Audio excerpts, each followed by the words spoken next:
The ministry being the ministry that has supervisory role over pageantry in the country. When they initiated the effort, they worked with the Ministry of Information, the Department of Tourism, and everything was done successfully. So they come here today. Of course, Minister Pia has something very special to say, and there will be a dedication as well. And so before we talk to our guests, like I said, the Minister of Agriculture is on his way. We have the beauty pageant and the Miss University beauty pageant group. We just want to make a few remarks on certain developments happening across the country, and then we will entertain remarks from the guests before we take question and answer, and then Minister Pia will speak. A lot is happening in the country, and we have to lay them out as a spoke entity for the government of Liberia. The Ministry of Mines and Energy has begun the verification of mining licenses across the country. They've also embarked on a crackdown of illicit mining activities. The action commenced. It entails spot verification of all mining and exploration licenses. Those who are holding these licenses, the ministry want to ascertain whether you are involved with what you are permitted to do. We are told that there are instances where people go to apply for Class C license and they get involved with Class A mining activities. That is wrong on our laws. And so the Ministry of Mines and Energy has initiated this effort to crack down on all illicit mining activities happening across the country. It is important that we do so because the mining sector is a very strategic sector. And in following to that, the Ministry of Mines and Energy shut down illegal mining operations in a place called Mat House, Electoral District Number 1, Rembasa County. This happened last week. This entity was owned by a foreigner, and they were involved into illegal mining activities. All contrabands, materials of the company, which is named Home to Mining Company, all those things that were used to perpetuate the illicit mining acts have been confiscated by the Ministry of Mines and Energy. They have also shut down the operations of that company. And those involved, I mean the foreigners, and all those involved have been turned over to the Ministry of Justice for further investigation. Also, the government of Liberia, through the Ministry of Mines and Energy, and the Liberia Electricity and Regulatory Commission, the LERC, will shortly begin an interview exercise intended to certify or certificate licensed professionals, electrical professionals, and contractors across the country.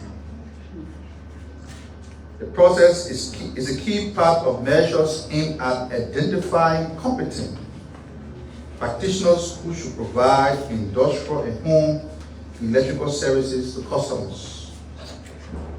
The move by the Ministry of Mines and Energy and the Liberia Electricity Regulation Authority is in line with precautionary measures to prevent poor service delivered by electricians, which far-reaching consequences include incident of fire outbreaks. Of course, the Ministry of Mines will chair the interview panel which work is expected to begin soon. The Deputy Minister for Energy, Mr. Charles Mui, will handle the ministry's role, along with authorities of the Liberia Electricity Regulatory Commission. Other sector members who have been certificated will play a leadership role on the panel.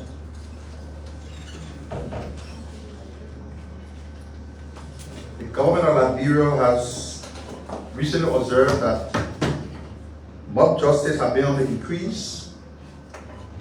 And when the Minister of Justice was here the other day, he mentioned that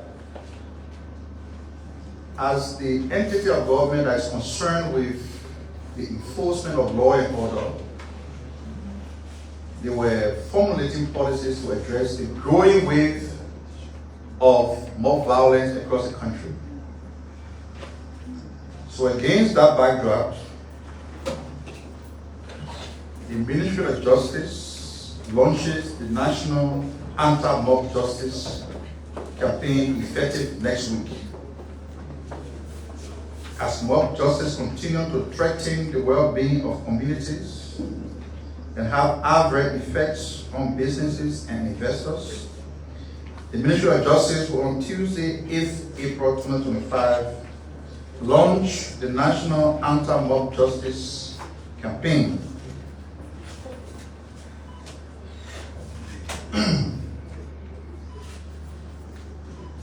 The campaign is due to the upward increase in mob violence being experienced in the country.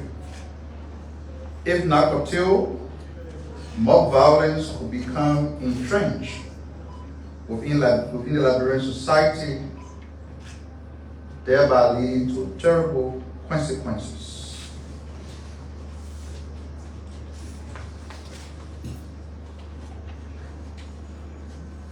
The Liberia Water and Sewer Corporation is working to revamp the sector and to ensure that the public can have purified and safe drinking water. They inaugurated a facility in Ogoru City. They're not stopping there. The management of the LWSC is making all of these frantic efforts to revamp infrastructure within the sector. And against that backdrop, they have brought into the country 48-inch pipe. And the reason why the pipe was brought in is to replace the outdated and existing infrastructure which contains 36-inch pipes. Of course, it is through this pipe that water is transmitted from the White Plains to the capital. And you realize that intermittently there has been some interruption or disruption in the flow of water.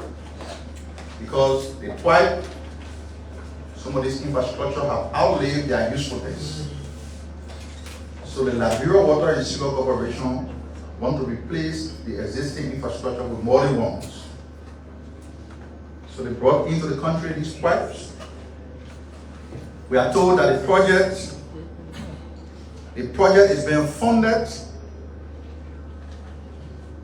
by a loan of $12.4 million, which is given by the World Bank. This project, when fully implemented, will see rigorous transformation in the sector. The changing of existing pipes, replacing them with new ones to ensure the uninterrupted supply of water to the capital. The pipes were brought into the country by APM Terminal, and that the LWSC management is calling on them to fast track the clearing and delivery of these items, because the project, we are told, is supposed to be completed by October of this year. Also, the LWSC is expected to commence the construction and renovation of 3 additional water facilities in the southeast. And the areas captured under this project are Plibo, Greenville, and Zwedu cities. Advertisements for these contracts are ongoing, and will-be contractors have started to tender in their bid for the project. This project is expected to also be completed in the month of May, which is next month. So by next month, we anticipate that if everything goes as planned, the cities of Plibo, Greenville, and Zwedu will have running water restored. This is good news for our country, because as a government, we have a duty not just to provide security for the territorial confines of the country, not just to create jobs for our people, but to ensure the delivery of basic social services. The water is very important.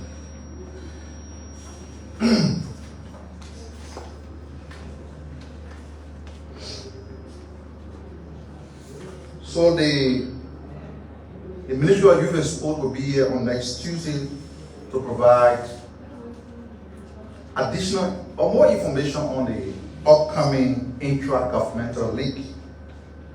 But just this morning, they asked us to announce to the public that the intra-governmental league is slated to commence on 10th April 2025 with all ministries, agencies, commissions, and state-owned enterprises of government in full readiness to participate. We are told that the league is expected to be played at 4 venues in and around Monrovia. And they include the SKD Sports Complex, the SKD Practice Pitch, Tusa Field, and the football field in the barrack, or the BTC field. The Ministry of Information, Cultural Affairs and Tourism, of course, is being clothed with the authority to chair the Media and Publicity Committee, and that committee will be co-chaired by the state broadcaster, LBS. The National Steering Committee, of course, is chaired by the Ministry of Youth and Sports. The Protest and Disciplinary Committee for the Intra-Governmental League is chaired by the General Auditing Commission and all integrated institutions of government serving as members.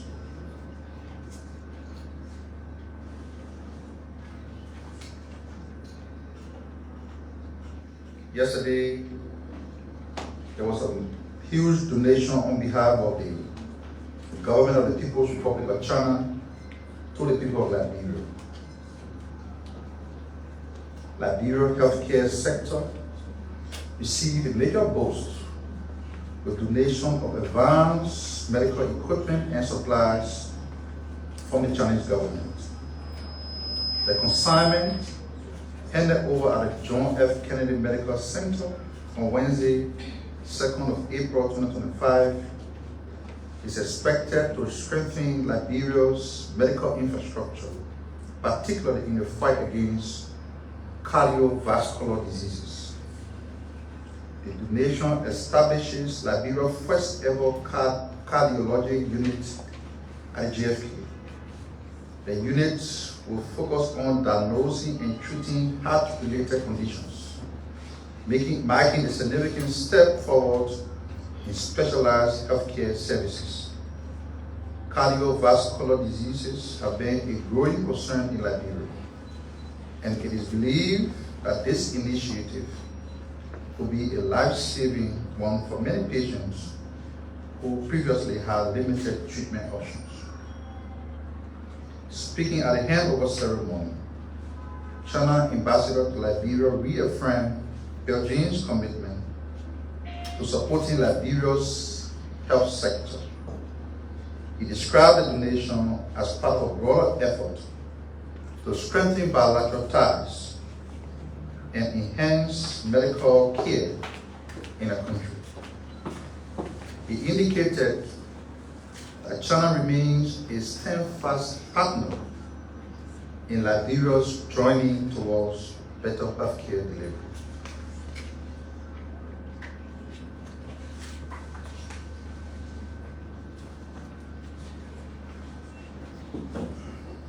And finally,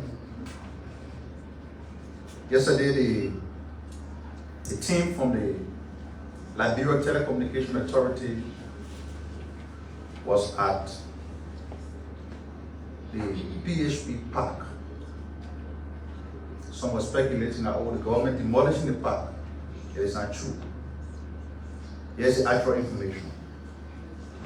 The Liberian government, through the Liberia Telecommunications Authority, LTE, and the Cable Consortium of Liberia, has launched urgent repair works on the country's only fiber optic cable.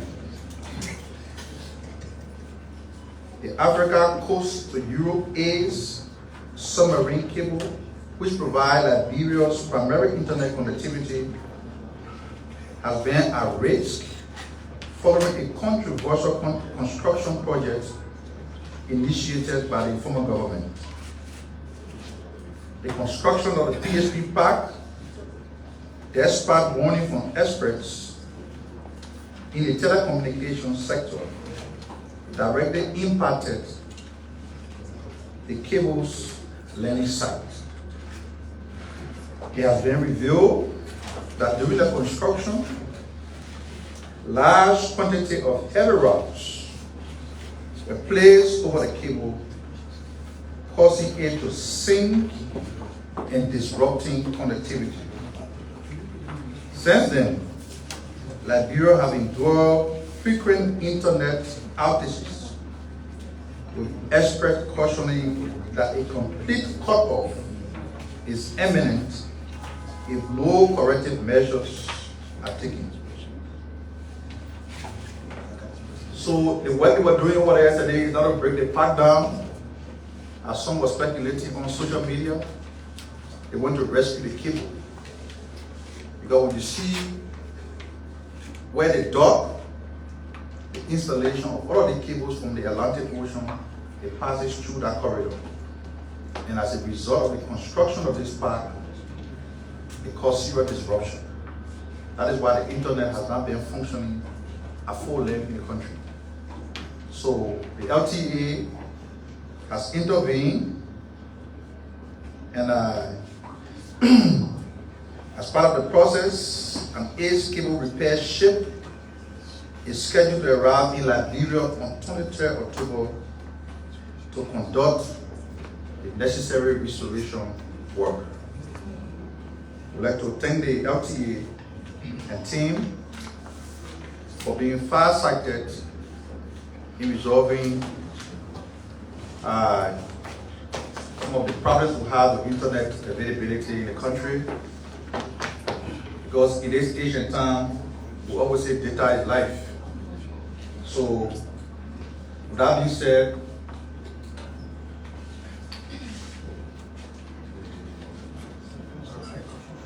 the minister? Yeah. Is that minister? Yeah. The Minister of Agriculture.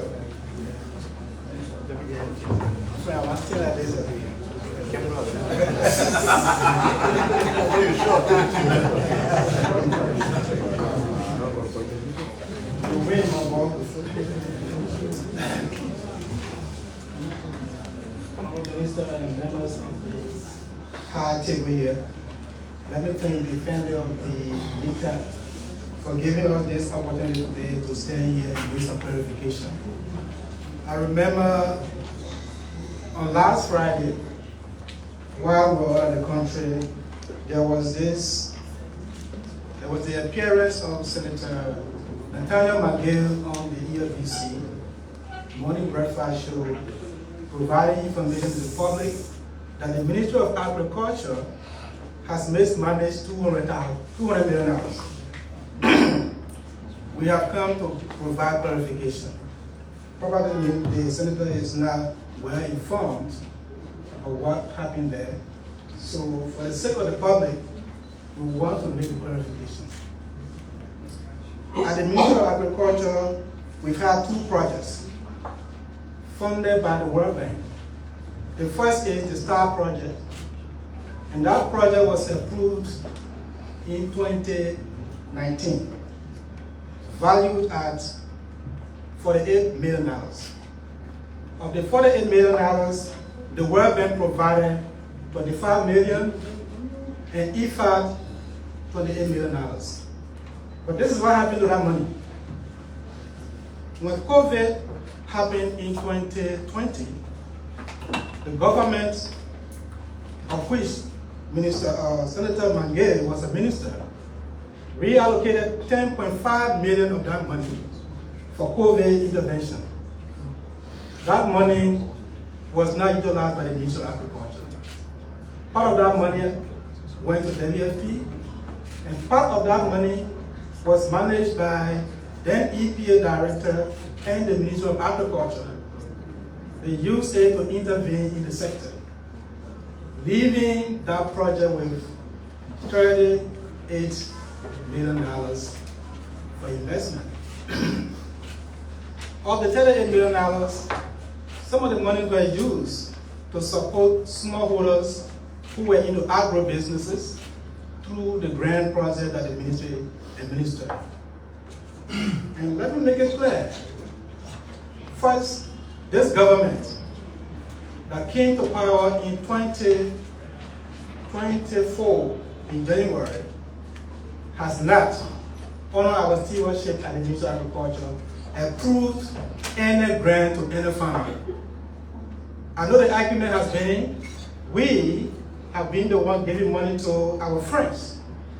They say the Ministry of Agriculture is giving money to people who are in government, who are authorities in government, who are ministers, who are directors, and even senators.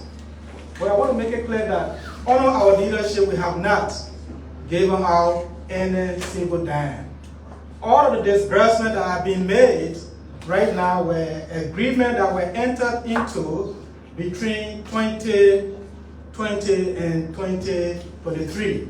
We came and saw this contract already signed. All we have been observing has been disbursement to farmers who benefited from the grant. So for the STAR project, disbursement has been made, and the World Bank component of that project is ending this June. Now, we are trying to clarify the myth that there are $200 million that were mismanaged. The STAR project was $48 million, and the government, in its own wisdom at that time, took away $10.5 million from that project and used it something different. The second project that we have there is the RETRAP.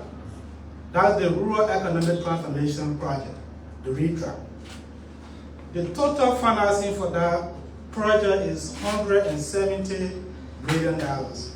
That includes the initial financing of $55 million and a second financing of $150 million. But this is how that money is being used. Out of the initial $55 million, $30 million was allocated for the construction of road in Nimba County, the road that leaves Tapeta to Nuetah. It's a 40-kilometer road that the government saw necessary to use $30 million out of the initial $55 million to be used for that road. And that fund is now administered by the Ministry of Agriculture. That fund is administered by the Ministry of Public Works because it's road works. For the RETRAP, the second financing of $85 million, the second financing of $85 million is also meant for road construction. And the road that leads Nuetah to Zwedi is funded under that initiative. The entire 85 plus the initial $30 million, making it $115 million out of a total of $170 million is being utilized by the Ministry of Public Works. They went through a financing agreement from the World Bank, but not utilized at all. So, out of the total of $220 million that came to the ministry. 115 of that amount is being used by the Ministry of Public Works to provide road construction services that link this country to neighboring countries. So the idea that we have received $200 million and mismanaged it is not true. A large proportion of that money was dedicated to road construction. And the good reason why today you will not see paved road between Liberia and Cote d'Ivoire is because when the contractors started to do the job, there was a need for some assessments. Those assessments were necessitated by the same World Bank consultants who came and said they saw an elephant footprint in the corridor where the road was supposed to be built, and they needed to do biodiversity study to know how the construction of that road was going to impact the livestock in that ecosystem. And that work has been ongoing for more than 2 years. And the money, the $150 million, has stayed with the bank. They have not been disbursed to the country. Once the studies are completed, the bank will release the funding for the construction of that work. If you want to verify what I'm saying, you can check with the Ministry of Public Works to find out how much money that went through agriculture is dedicated to that work that they do with road construction in the country. One other thing I want to clarify is the idea that we as a government have been taking money and giving to our farmers or to our friends. That's not true. As I said earlier, the Reed Trap and the STAR projects were approved 2019 and 2021. All of the procurement processes, all of the grant discussions that were taking place, they were all managed by independent bodies. The grant portfolio on a Reed Trap and STAR project were managed by a consultant, are still being managed by a team headed by Deloitte. Deloitte manages the Liberia Agriculture Commercialization Fund. And it is through that fund that the grants that people receive have been funded or been disbursed. So you have to apply for the grant, you go through a vetting process, you are qualified, and Deloitte recommend you to the Fund Advisory Committee that is called the FAC, and then the FAC 6 review the recommendation and approves it. So it's not like somebody just goes, look at the document and say, okay, I will give it to this person. No. People have been going through a rigorous vetting process. If you are not qualified by Deloitte that is managing the fund, you are not given a grant. So it should appear that people just let you and gave you the money. And I want to be specifically clear that this government has not approved any grant. All we have been doing have been to observe the disbursement of those who were previously qualified to receive the money. I think that's a clarification I wanted to make to the press today. And I will take questions.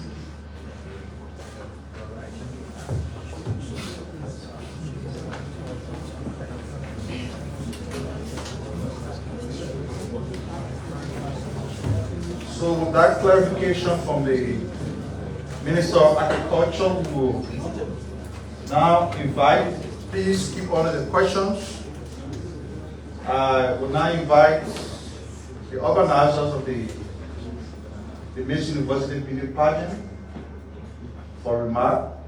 They will speak, they will retire to their seats, and then we will take the questions from you, members of the press. So the Deputy Minister for Culture and Tourism will speak before the organizer. speak on behalf of the organizer? Okay. Good afternoon, ladies and gentlemen, and my Minister Castro, Minister Nuetah, all protocol up there. Today we have with us queens, our queen team. These are all winners from the Miss Inter-University Liberia contest. So we are going to intersperse it. As you know, MICAT is also in the show business. That's why we do pageants and everything. So I will ask Miss Molin Jao. She's also a queen. She's Miss Liberia USA, Miss United Nations, and currently president of the Pageantry Union in Liberia.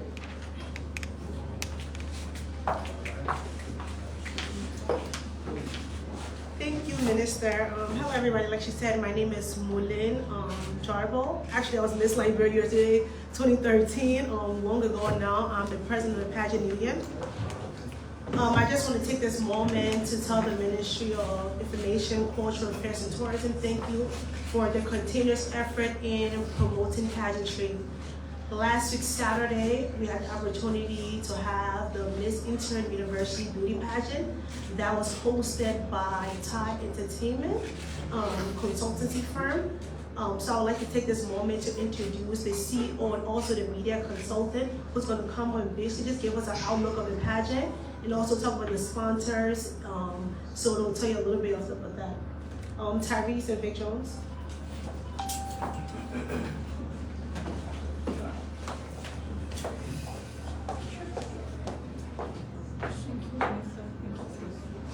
Hello everyone. Like Molin said, my name is Vic June Excelbuta. I'm the media consultant for the Miss Inter-University Beauty Pageant organizing committee. I'm here today with my team lead, Mr. Tyrese Tai. He's the CEO for Thai Events and Media Consultancy. So I'll just do an overview and then he can come in to check with the necessary information. Thank you, Mr. Sure. Okay, so the Miss Inter-University Beauty Pageant, that would say has been a historic guest. That was an oversight. I'm so sorry. I think I'm so excited to share about our pageant, so I'm very sorry. So the just in the Miss Inter-University Beauty Pageant, it was a non-beginning beauty pageant contest in Liberia, squarely research focused, where we had our contestants presenting on their research topics that they chose for themselves. So I'd like to thank our sponsors, our team, and our partners, especially MICAT. I just shared with Minister Sano that the pageants were really, really successful because we had MICAT as the regulatory arm really involved. They provided their professional and technical support. They were really supporting us along with Molin, the president of the Pageant Union of Liberia. And we had other sponsors who participated in the participating schools, the judges, and the queens as well. So I'd like to talk about the transparency of the pageant. We decided that we wanted to shift the whole dynamics about how pageantry is viewed in Liberia, and we were on a mission to conduct a fair pageant to prove to the world that Liberian young people can organize a transparent pageant. So one of the strategies we used was to hire a statistician to tally the votes of the contestants in the presence of their independent observers. And then we also have credible judges. But this pageant, we decided to lessen the burden, the financial burden on our contestants, because obviously when young people, especially young women, are contesting in beauty contests, they literally go out of their way to get sponsorships. So the team decided to put up from a 7,000 LRD financial support, which was a sign-up bonus. The queens are here, they can attest to that. And then right before the finale, we also gave them 15,000 LRD for funnel preparation. So their hair, their corporate wear for outfit for photo shoot, their sportswear, their Ankara blouses, and so many other things. The organizers were able to handle that through partnerships with other sponsors. So the car prize we're here today to present to the winner is, it was given to us by FC Facile and Neve Liberia, our sponsors. And then the laptop we also have here for the Queen is also given to us by Tiffany Liberia, our headline sponsor. They also provided scholarship for the 3 queens, because the 3 of them are going to have 1-year scholarship each at their current university. For the the Queen herself, who is at Nuetah, the tuition free, her scholarship fund will be given to her for a research project. We'll be here to be able to help her do that. So I also want to thank the Liberian people before I call on my team lead. You people were very, very much keeping us on our feet. We wanted this because we're like, we need to do this. We owe the public accountability. We cannot go wrong. So thank you for being there and supporting us and the media partners as well. So Taris, you can just go over the different stuff.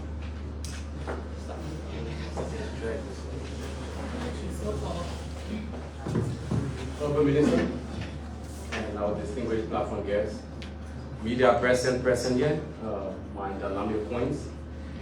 On behalf of TAR Event and Media Consultancy, we want to extend our esteem and inspire congratulations to the Ministry for all of the technical support provided us through this process. So we also want to urge the Ministry to use the pageantry as a means to inspire young people, nation building, and young people in decision making.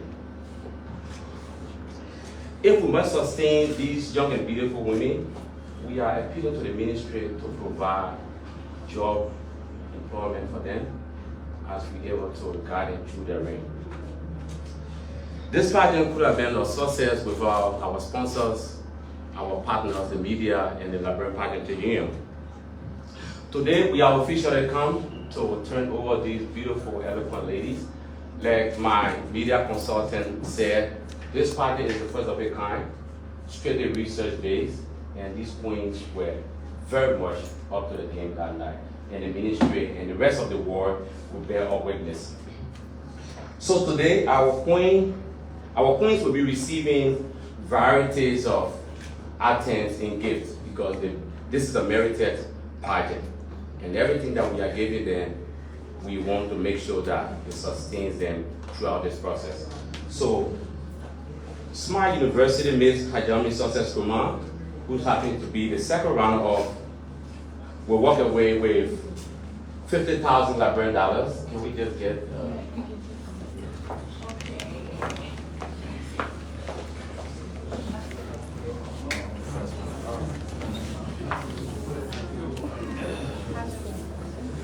Minister?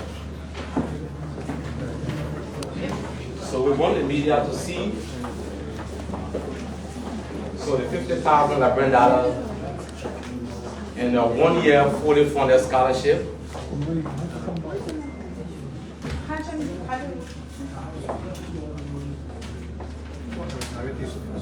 Okay. And the next one happens to be Miss Chira Do from Stars. Okay.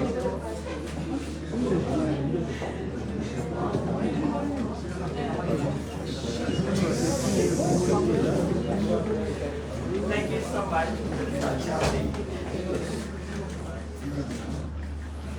Thank you.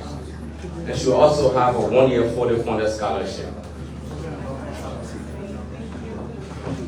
Okay, the next one is our first runner-up, Miss Chira Madedo, representing the Stars University. She's also going to be walking away with $75,000 Liberian dollars, ambassadorial deals, and a fully funded scholarship.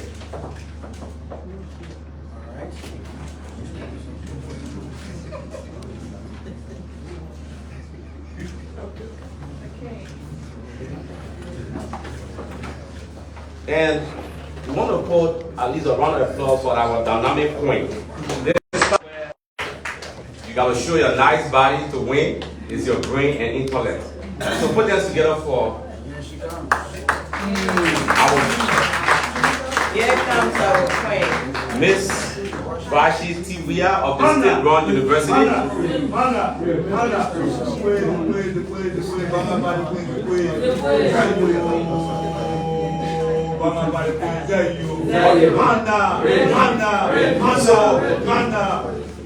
So she gonna be having a cash reward of $100,000 Liberian dollars, a brand new computer, minister.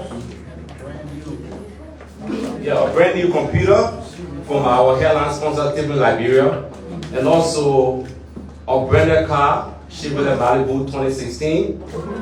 And she also done a lot of things here for her.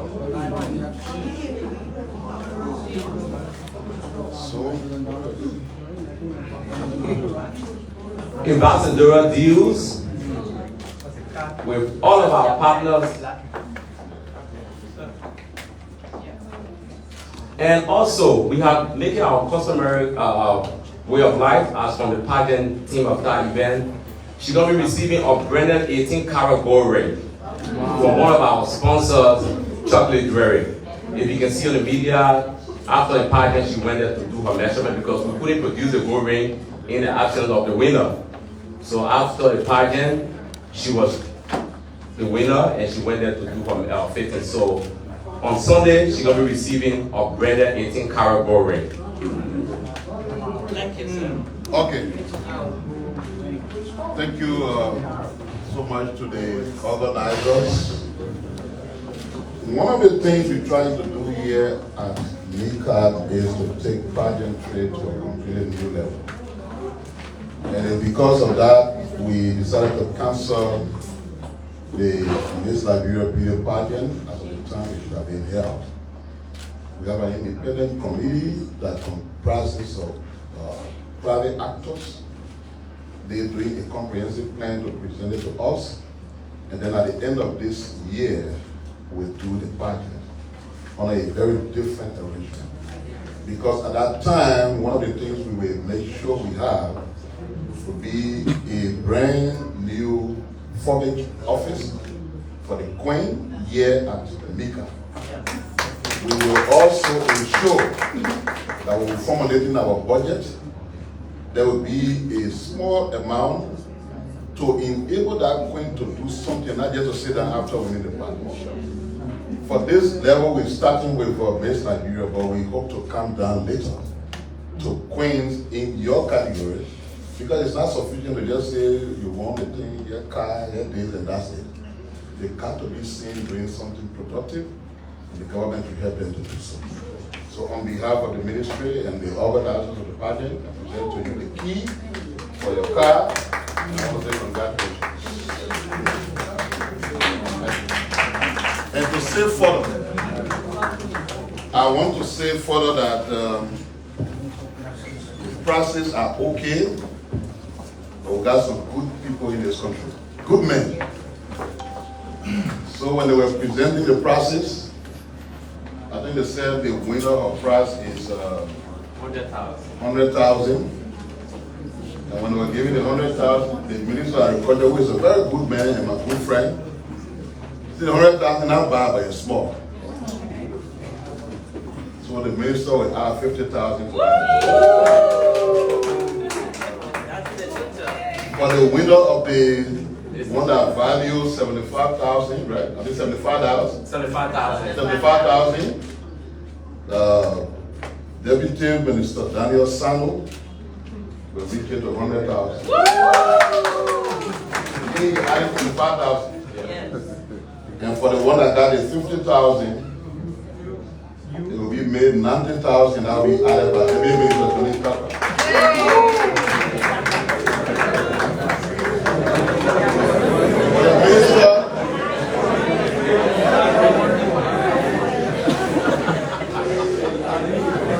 The minister got able lieutenants, then he got to worry himself. So when I'm a henna inside. So after this, I will encourage all of you journalists. You know, it's good to give coverage to this kind of thing to impress the young women. And I agree with Tariq. We got to do more to empower them, to make them to be more productive than to just walk around barely with talent. So we'll go downstairs to give the vehicle. I will want all of you to be there. So it can serve as a motivation for other young girls who will be watching on. But before we do that, the Minister of Agriculture made some strong clarifications here, and I know the press may have some questions. Minister Sandos spoke earlier on many different things, so we'll just take those few questions that you will have, after which we'll all go down together and make a final presentation. Thank you. Thank you. Members of the press, if you have questions about this, please come in the queue. Let us have your quiet, please. Thank you so much. My name is Samson Everywhere, and I go for Care Radio. So my question goes to the Minister of Agriculture. Yes, I'm a little bit concerned about. My name is Samson Everywhere from Care Radio. So since you took over at the ministry, and I remember when I was small in the Southeast, the Ministry of Agriculture. Hello, Samson, 1 minute. The press conference is ongoing. One of your colleagues is asking questions in the back of memory. Let's be attentive. Yeah, so I remember when I was small, the Ministry of Agriculture was working with river counties, provide means for a setup to have a fund where the county will be able to produce produce their own food for the ministry and helping the government to work by in 2004, 2007, So I just concerned what have been some of your initiatives to making sure that the Ministry of Agriculture have your fund in all of the counties. Thank you so much. Good afternoon. My name is O'Neill Phillips. I work for the New Liberia newspaper. I have one question for the guest at least. The question goes to Dr. Nuetah. Frankly, I've been with you sometimes traveling and seeing some of the work you are doing on there. But on recent, there is the issue of some criticism about what you do at the Ministry of Agriculture. Particularly the issue about the smallholder farmers that has to do with some trust cycles issue. According to the allegation, the trust cycle that be given to the farmers based on the price rating, and you decide to do some clarification. So I can't ask that you do a clarification on the issue about the trust cycle. My next question goes to the administration of the Nation University of Liberia PhD pageant. Thank you for the program, but I'm also understood from some of the people that you say the first winner will also travel to the United States. But you cannot announce that yet. Will that person still go to the United States? Thank you. Thank you so much. My name is Robert Kaman. I work for Spoon Network. Dr. Nuetah, thank you for coming. In your session, you mentioned that the previous administration took away 10 million from the sector donors' money.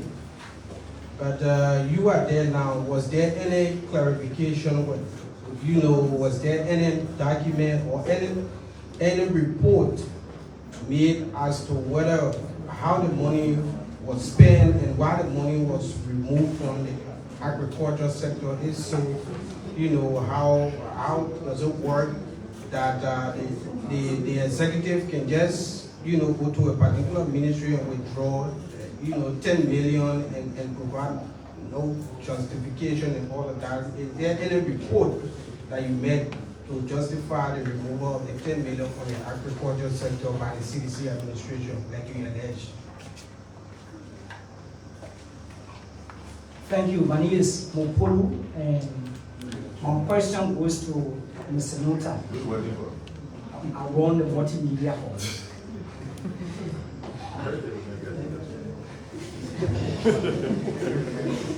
I'm finding a stage of So, Mr. Nuetah, you disagree with the senator that you didn't give him money. But my concern is, if you have not initiated any loan, and you being the minister now, and you only observing this disbursement process, how many disbursements have you observed being ministered to the ministry, and how much have you disbursed to those people who have been qualified from previous government? Thank you.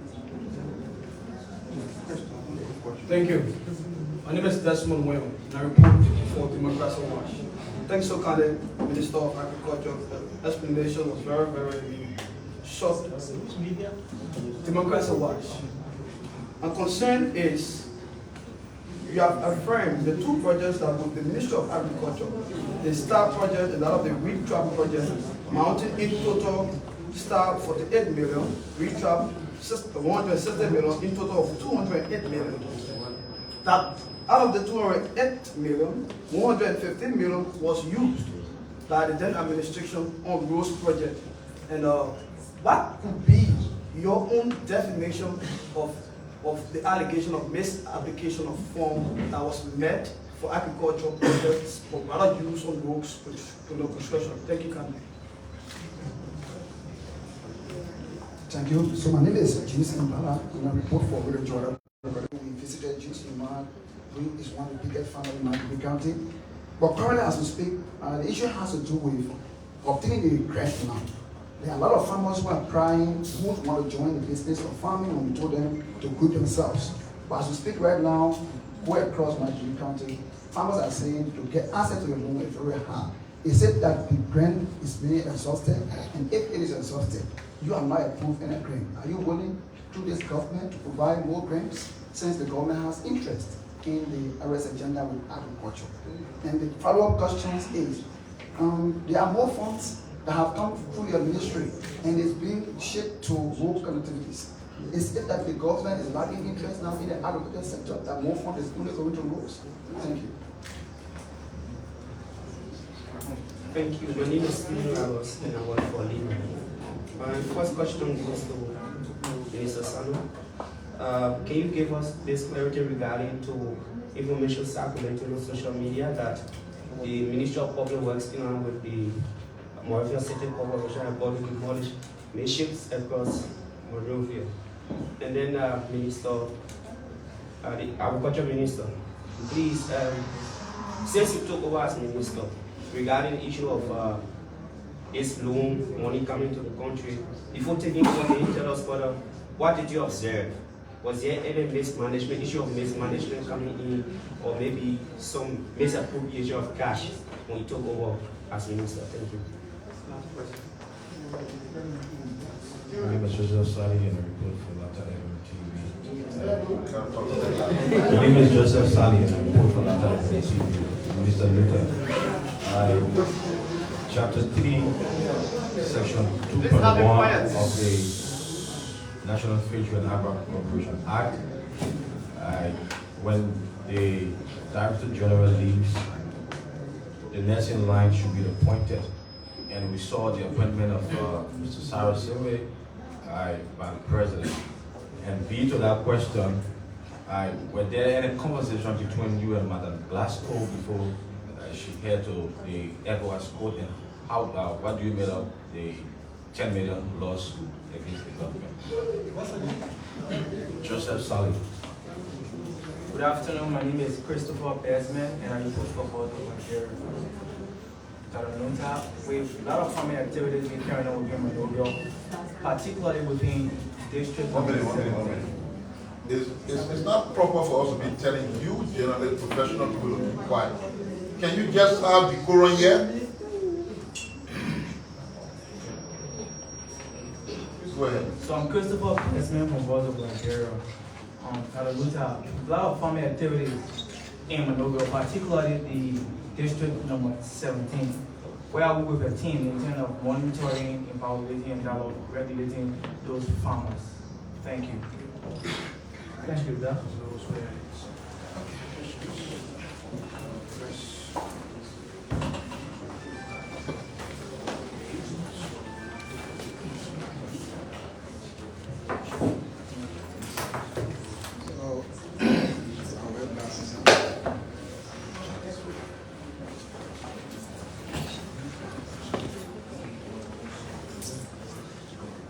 Let me say thank you for the salient questions. I think we are here to provide clarification So every question you ask is important.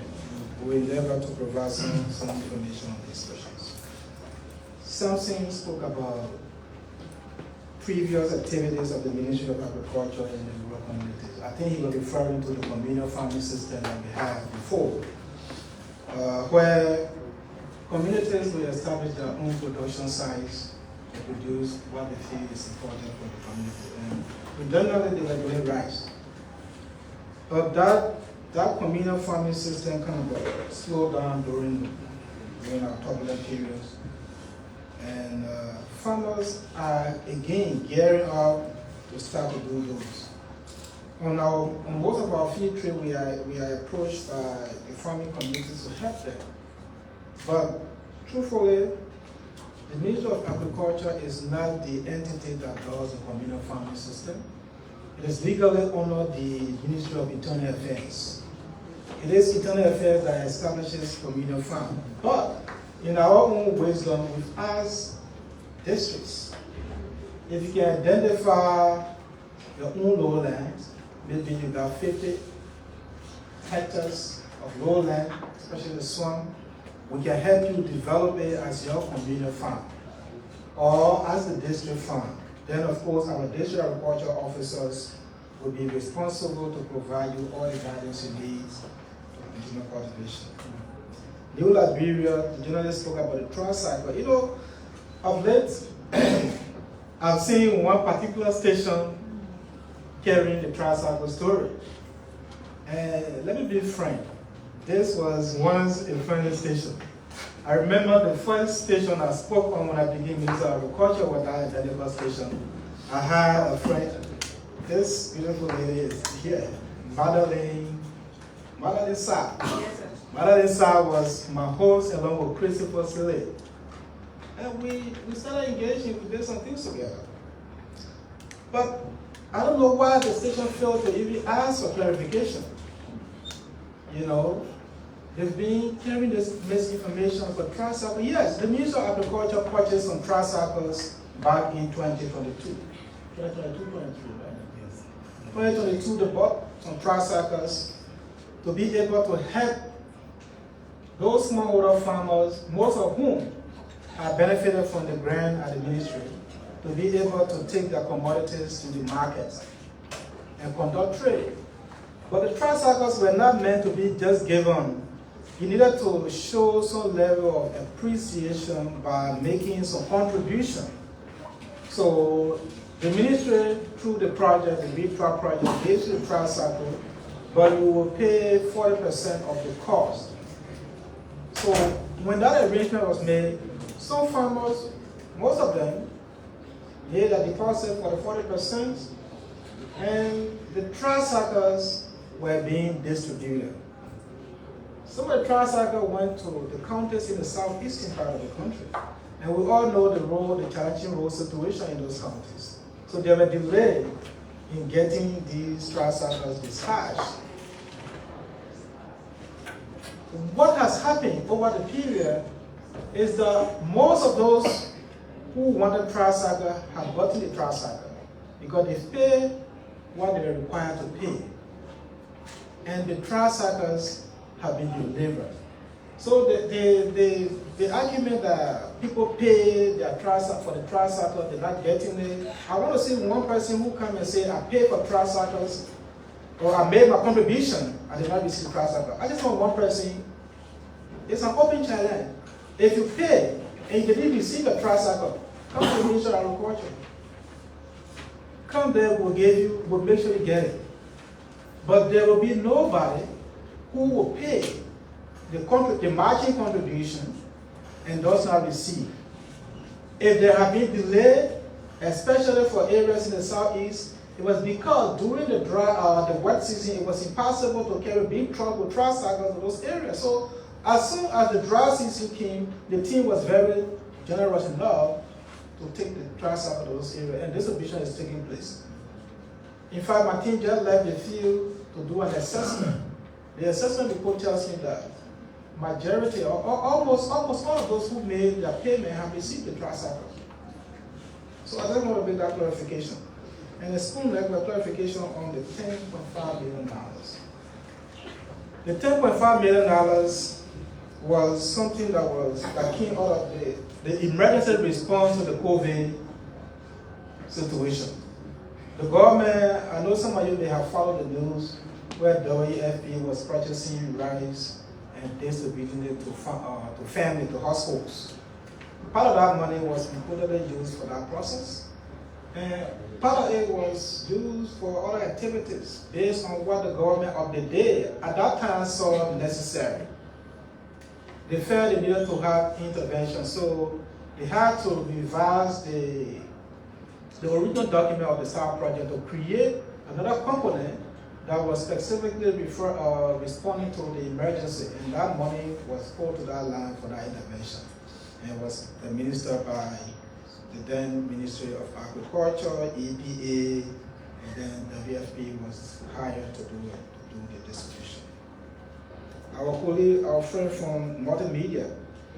So, talk about the grant, the different value chains. I brought this paper out to tell you what we have done. And this is the scene with the grant. They are separate value chains with different beneficiaries.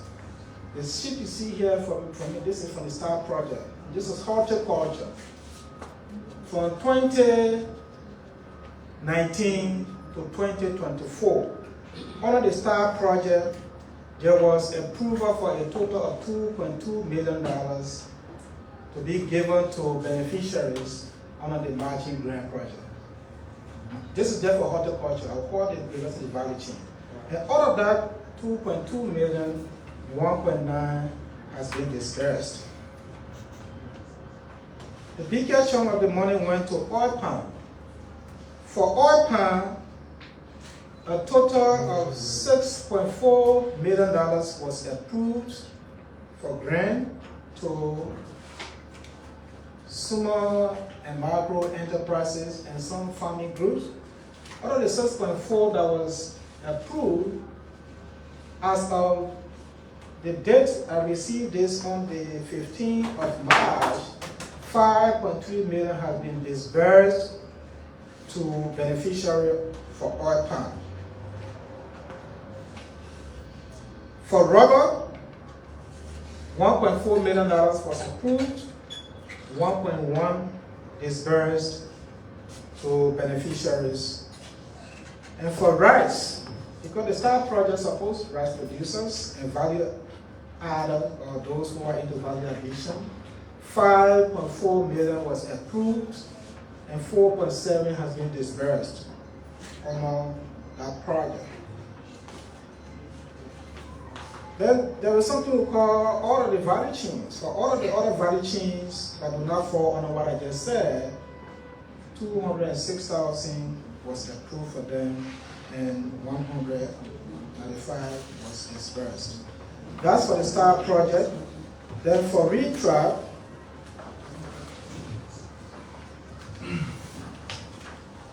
for the RETRAP project, we're supporting poultry and other value chains. So for those who are in the poultry industry, 1.9 million or 1.96 million was approved, and as of the date I received this report, 1.5 million have been disbursed. For those into piggery, for the piggery value chain actors, $1.4 million was approved for them, 1.1 million disbursed. Then we have also cassava, those in the cassava value chain. For those in the cassava value chain, 2.3 million was approved, 1.5 million has been disbursed. So these are just some of the grantees or those small and medium-sized enterprises that were approved to receive grant. So as of December 31st, 2023, the total amount of grant approved was around 18.3 million, and the total that have been disbursed is around 16.8 million. So that's what happened with the grant. Now we The Democracy Watch was asking for misapplication. Well, what we did when we came to the Ministry of Agriculture, all these projects, the Reed Trap, the Star project, they are audited regularly by the Federal Auditing Commission, GAC, right? So they audit them annually and produce a report. So the reports are